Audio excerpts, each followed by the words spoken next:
죄인의 뼈는 꺾이는데 예수님 뼈는 꺾이지 않았습니다. 그 모든 뼈를 보호하시며 그 중에 하나도 꺾이지 않았습니다. 6월절 어린 양은 뼈를 꺾지 않습니다. 성경에서 봅니다. 출애굽기 12장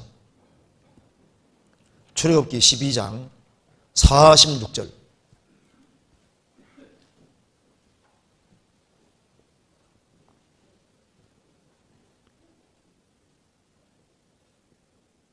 한 집에서 먹되 그 고기를 조금도 집 밖으로 내지 말고 뼈도 꺾지 말며 6월절 양의 피를 바를 때 그 6월절 양이 바로 예수님의 그림자이기 때문에 뼈도 꺾지 말아라.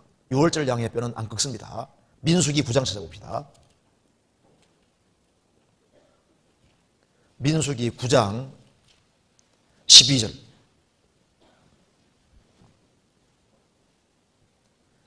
아침까지 그것을 조금도 남겨두지 말며 그 뼈를 하나도 꺾지 말아서 6월절 모든 율례대로 지킬 것이니라.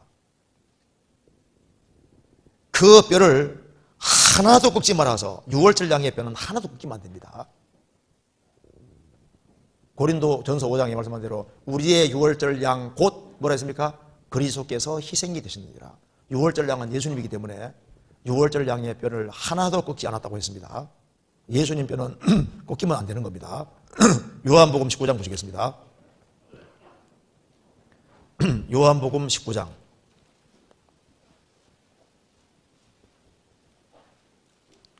31절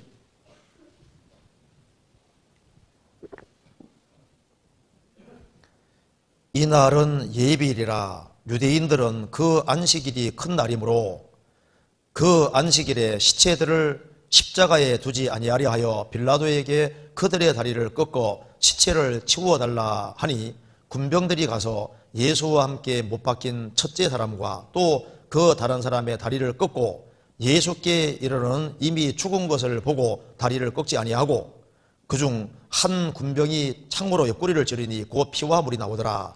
이를 본 자가 증거하였으니 그 증거가 참이라. 저가 자기의 말하는 것이 참인 줄 알고 너희로 믿게 하려 함이니라. 이 일이 이룬 것은 그 뼈가 하나도 꺾이우지 아니하리란 성경을 응하게 하려 함이라. 또 다른 성경에 저희가 그 찌른 자를 보리라 하였느니라. 예수님은 창에 찔리셨지만은 다리는 꺾이지 않았습니다. 뼈를 꺾으면 안 되게 되어 있는 거예요. 그래서 예수님은 왜 뼈를 꺾지 않았다고 표현을 해놓고 죄인들의 뼈는 꺾고 다윗도 꺾여진 뼈라고 했을까요? 예수님 뼈가 왜 꺾이지 않았다고 이렇게 강조하고 있을까요? 예수님의 생애 속에는 꺾여질 것이 하나도 없습니다. 완전한 생애입니다. 이 어부들이 예수님 생애를 인위적으로 못 만듭니다. 어떤 훌륭한 작가도 성경 사복음서에 나와 있는 예수님의 모습을 그려낼 수 없습니다. 어떻게 저렇게 완벽한 모습을 인간이 그려낼 수 있겠습니까?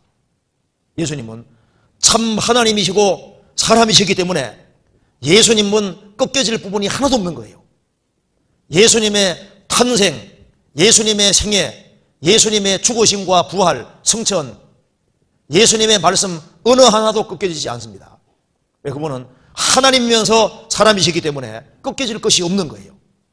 예수님 말씀하셨습니다. 나를 저버리고 내 말을 받지 아니하는 자를 심판할 리가 있으니 곧 나의 한 그 말이 마지막 날에 저를 심판하리라. 요한복음 12장 48절에 나를 저버리고 내 말을 받지 아니하는 사람을 심판할 리가 있는데 곧 나의 한 그 말이 마지막 날에 저를 심판하리라. 마태복음 24장에서 말씀하시기를 천지는 없어지겠으나 내 말은 없어지지 아니하리라. 주님 말씀은 꺾여지는 것이 없습니다. 주님의 계획은 반드시 이루어집니다. 이 성경은 그리스도를 증거하는 책이기 때문에 성경은 꺾여지지 않습니다. 하나님 말씀대로 되는 거예요. 창세기 1장에 하나님이 천지를 창조하시고 창세기 2장 1절에 천지와 만물이 다 이루니라. 창조가 하나님 말씀대로 이루어졌잖아요. 요한복음 19장 3절에는 예수님께서 십자가에 죽으실 때 다 이루었다 하셨습니다. 구원을 기어코 다 이루셨습니다. 요한계시록 21장 6절에 보면은 하나님께서 새 하늘과 새 땅을 만드시고 구원받은 사람을 영원한 천국에 이끌어들이시고 구원 안 받은 사람을 영원한 지옥에 집어넣으시면서 이루었도다. 창조도 문자가대로 이루어지고 구원도 문자가대로 이루어지고 영원한 새 하늘과 새 땅, 영원한 지옥, 그리고 천국 갈 사람 천국 가고 지옥 갈 사람 지옥 가게 해놓고 난 다음에 이루었도다. 주님 뜻은 다 이루어집니다. 예수님은 기약대로 오셨고 기약대로 죽으시고 부활하셨고 기약대로 다시 오십니다. 주님 다시 오는 걸 누가 막을 수 있겠어요? 시편 2편에 내가 영을 하나님의 명령 작정을 전하노라. 예수님의 초림이 그대로 됐기 때문에 재림도 필연적인 사실이라고 말씀하시면서 그 아들에게 입맞추라. 너희 사는 길이 바로 예수님에게 입맞추는 것은 예수님을 자기의 사랑의 대상자로 삼고 입에 입맞추는 것은 사랑의 대상자로 삼는 것이고 발에 입맞추는 것은 그분 앞에 굴복하는 겁니다. 인간 사는 길이 주님 앞에 굴복하는 것이 사는 겁니다. 그분은 만왕의 왕이시고 만주해 주시기 때문에 그런 거예요.